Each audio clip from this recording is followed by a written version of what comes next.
नमस्कार दोस्तों, कैसे हैं आप सभी। मेरा नाम सिंपल शर्मा। एनआईएस बोर्ड की रिगार्डिंग सारी अपडेट देता रहता हूँ। एनआईएस बोर्ड की तरफ से कल को जो है आपका ऑलरेडी अक्टूबर वाले बच्चों का जो है रिजल्ट डिक्लेयर कर दिया गया है, बट अभी 12th का आया है, 10th का नहीं आया अभी। 10th का रिजल्ट कब आएगा आगे मैं अपडेट देने वाला हूँ, बट यहाँ पे रिजल्ट को लेके बहुत सारा प्रॉब्लम आ गया है बच्चों को, क्योंकि इसमें काफ़ी ज़्यादा प्रॉब्लम, काफ़ी ज़्यादा एरर आपको देखने को मिल रहा है। अब उसका क्या सॉल्यूशन है, मैं आपको उसकी पूरी जानकारी देने वाला हूँ।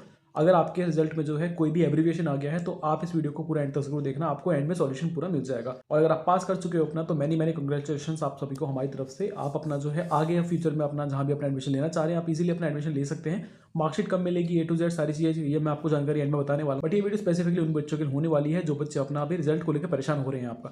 तो मैंने पर्टिकुलर कुछ पॉइंट्स उनके जो है नोट डाउन कर लिए हैं। बहुत सारे डाउट्स मेरे पास, बहुत सारे कॉल्स आ रहे थे मेरे पे कल से, इसलिए मैं वीडियो नहीं बना पा रहा था। मैंने कहा एक बार आप सभी के डाउट सारे क्लियर एक बार कलेक्ट कर लूँ मैं, उसके बाद आपको सेपरेट एक वीडियो का आंसर दे दूंगा इसका। तो देखिए मैं आपको दिखाने वाला हूँ। तो मेरे पास यहाँ पे पर्टिकुलरली कुछ स्टूडेंट्स के डाउट्स हैं यहाँ पे, तो मैं आपको ए टू जेड सारी जानकारी देने वाला हूँ यहाँ पे कि एग्जैक्टली आपका इसका सॉल्यूशन क्या है। और इसमें कोई घबराने की बात नहीं है, ये बहुत सारे बच्चों के साथ हो गया है यहाँ पे। आपका ऐसा नहीं कि आप अकेले हो यहाँ पे कि आपके रिजल्ट में कोई एब्रीविएशन आ चुका है आपका।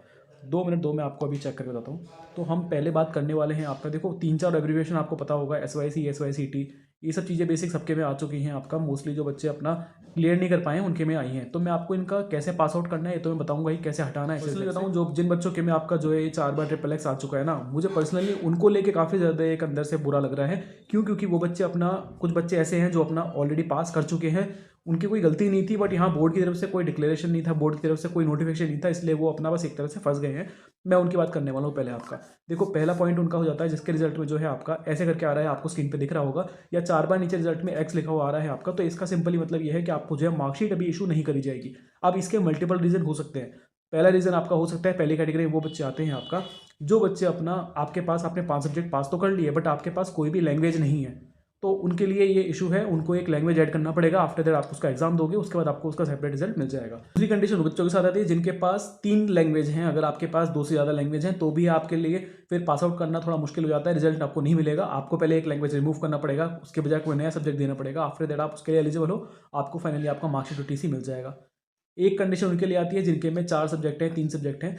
आपके पास अगर पूरे 5 सब्जेक्ट नहीं है तो फिर आपको रिजल्ट नहीं मिलेगा, आपकी मार्कशीट नहीं मिलेगी। तो पूरे 5 सब्जेक्ट का पहला पेपर दो। उसमें कंडीशन ये भी हो सकता है कि आपने 10th के बाद आपका रिजल्ट में गैप नहीं रहा होगा, इसलिए आपने 3 सब्जेक्ट 2 सब्जेक्ट दिए होंगे अक्टूबर में, रेस्ट रिमेनिंग आप देने वाले हो अपना अप्रैल में जो आपका होने वाला एग्जाम।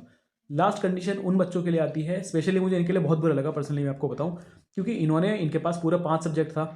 अब इन्होंने पूरे 5 सब्जेक्ट पास भी कर लिए अपने, बट गलती क्या हो गई इनसे कि इनके पास एक वोकेशनल सब्जेक्ट आ गया आपका। अब देखो यहाँ पे मैं एनआईएस बोर्ड को तारीफ भी करता हूँ मैं यहाँ पे कि बोर्ड ने जो है काफ़ी ज़्यादा बच्चों को उन्हें ऑप्शन दिया है जो जिनकी कोई प्रीवियस स्कूलिंग नहीं हो पाई, या फिर जो बच्चे अपना इनका गैप हो जाता है, तो उनके लिए बहुत ईजी प्लेटफॉर्म है कि अपना आप पास कर सकते हो आप इसमें। और आपको ऑल ओवर इंडिया के, इंडिया से बाहर अगर कहीं भी जाओगे तो आपको वहाँ हर जगह अपॉर्चुनिटी मिलेगी कि आप अगर एनआईएस बोर्ड से अपने 12th कराए तो ये आपको हर जगह एक्सेप्ट होता है आपका।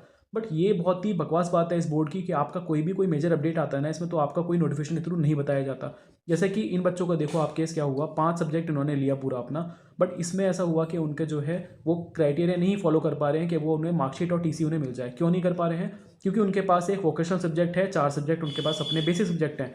वोकेशनल भी पास है और 4 भी पास हैं। तो इस तरह से देखा जाए अगर एक क्राइटेरिया बोर्ड का कि 5 सब्जेक्ट पास करने हैं आपको, उसमें तो आप पास हो। बट आपको स्टिल यहाँ पे इनके में 4 बार एक्स क्यों शो हो रहा है, आप एक चेक करो।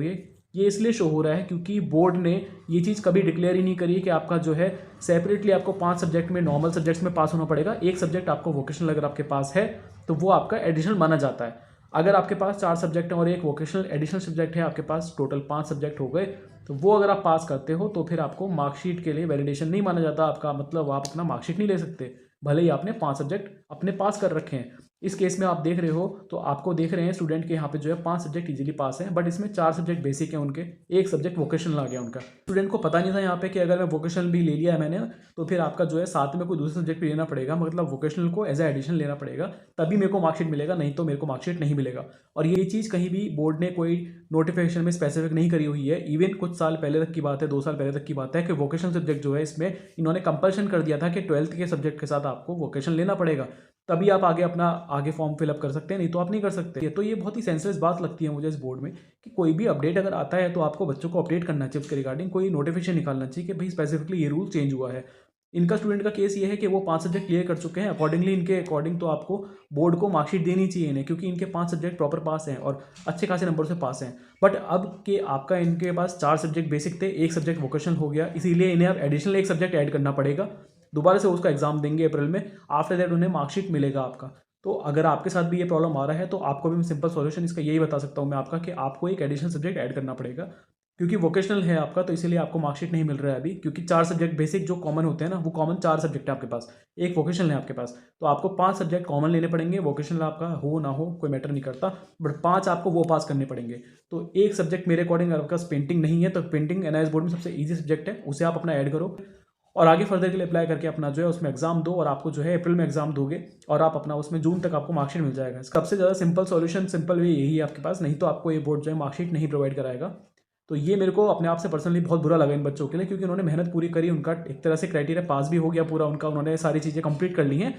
एनआईएस बोर्ड के रिगार्डिंग अगर आपको कोई भी दिक्कत आ रही है, अगर आप अपना री एग्ज़ाम देना चाह रहे हैं, तो आप उसके रिगार्डिंग मुझे डायरेक्ट कॉन्टैक्ट कर सकते हैं, बट प्लीज़ वही बच्चे कॉन्टैक्ट करें मुझे जो अपना सीट फिल कराना चाह रहे हैं, क्योंकि हमारे पास ऑलरेडी बहुत सारे बच्चों के डाउट्स के रिगार्डिंग क्वेश्चन आते रहते हैं। हर किसी को स्पेसिफिकली मैं टाइमली रिप्लाई नहीं कर सकता, कॉल रिप्लाई नहीं, इसीलिए अगर आप अपना सीरियसली अपना ऑन डिमांड में या फिर अपने अप्रैल वाले में बुक कराना चाह रहे हैं, आपको हेल्प चाहिए उसके रिगार्डिंग, तो आपका हम करके दे देंगे। बोर्ड का जो रिजल्ट आया है वो अपना आईडी कार्ड वो आप मुझे शेयर करना, एक मैसेज ड्रॉप करना कि आपको प्रॉब्लम क्या आ रहा है, उसके बाद ही मैं आपका रिवर्ट बैक कर पाऊंगा। बात कर लेता हूँ कि एग्जाम इसका कब दे सकते हो आप, इसका री एग्जाम कब होगा। देखो 2 ऑप्शन आपके पास हैं। ऑन डिमांड स्टार्ट होने वाला है आपका फरवरी से, मोस्ट प्रोबेबली फरवरी से ही आपका जो है एग्जाम देने का मौका मिलेगा आपको। ऑन डिमांड बेसिकली दोनों में फर्क क्या है, ऑन डिमांड और पब्लिक एग्जाम, आप सभी के लिए एक पोर्टल ओपन करा जाएगा, जो बच्चा अक्टूबर में पेपर दिया था और अपना अप्रैल में एग्जाम देंगे, वो अपना उनके लिए एक स्पेसिफिक पोर्टल ओपन करा जाएगा बोर्ड की तरफ से, जहाँ विदाउट लेट फीस आपका एग्जाम फी पे करोगे आप, और वहाँ पे अपना रजिस्टर कर लोगे अपने आपको। सेकंड ऑप्शन जो है आपका ऑन डिमांड जो है आपका फरवरी और मार्च के मंथ में आपको जो एग्जाम देने का मौका मिलेगा। इसमें फ़ायदे सिर्फ देखो इतना होगा कि आपका 45 डेज़ बाद आपको रिजल्ट मिल जाएगा, बट इसका एक नुकसान भी है। नुकसान ये है कि आपको पूरा 100% सिलेबस पढ़ना पड़ेगा यहाँ पे आपका। तो अगर आप अपना जल्दी में रिजल्ट चाहते हैं, अगर आपके कुछ ही मार्क्स से रह गए हैं, तो आप अपना ऑन डिमांड दीजिए और अपना जल्दी में रिजल्ट ले लो।